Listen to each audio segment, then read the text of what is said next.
माँ की आखिरी इच्छा।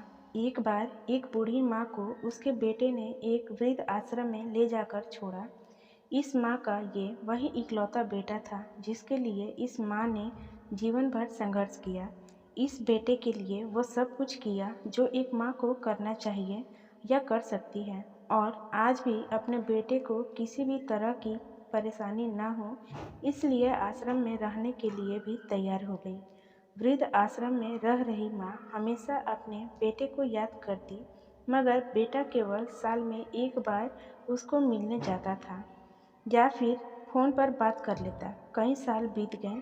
वृद्ध आश्रम से बेटे को एक दिन फ़ोन आया। उन्होंने कहा, बेटा जल्दी से आश्रम आके अपनी माँ से मिल लो, वो बहुत सीरियस है। बेटा जब हम अपनी बीमार माँ के पास पहुँचा तब वह अपनी आखिरी सांसें गिन रही थी। बेटे ने अपनी माँ से उसकी आखिरी इच्छा पूछते हुए कहा, माँ मैं तुम्हारे लिए क्या कर सकता हूँ, बताओ माँ। माँ ने कहा, बेटा इस आश्रम में गर्मी और मच्छर बहुत ज़्यादा हैं। यहाँ पर कुछ पंखे लगवा देना। फ्रिज ना होने की वजह से यहाँ पर हम बूढ़ों को कई बार भूखे पेट ही सोना पड़ता है, क्योंकि किसी ने दिया हुआ खाना खराब होने से नहीं बचा पाते। तो इस आश्रम के लिए एक दो फ्रिज भी खरीद कर दे देना।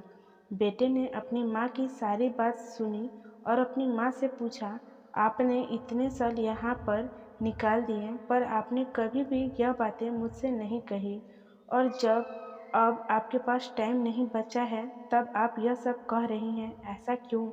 माँ ने बेटे को जवाब देते हुए कहा, बेटा मैंने गर्मी, भूख और पीड़ा सहन कर ली, लेकिन मुझे पता है जब तेरे बच्चे तुझे यहाँ पर छोड़कर जाएंगे तब तू यह सब सहन नहीं कर पाएगा। इसलिए तेरी सुविधा के लिए मैं तुझे यह सब लगाने के लिए कह रही हूँ।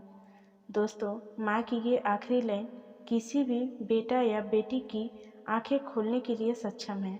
इतिहास हमेशा अपने आप को दोहराता है। अगर आप चाहते हैं कि आपके साथ अच्छा व्यवहार हो, तो आपको भी दूसरों के साथ वैसा ही व्यवहार करना पड़ेगा। आशा करती हूँ कि आपको ये कहानी पसंद आई होगी। इस कहानी पर आपकी क्या राय है, हमें कमेंट करके ज़रूर बताइए। कहानी पसंद आई हो तो लाइक और शेयर करना बिल्कुल भी ना भूलिए। चैनल पर नए हो तो चैनल को सब्सक्राइब जरूर कीजिए। कहानी सुनने के लिए आपका बहुत बहुत धन्यवाद।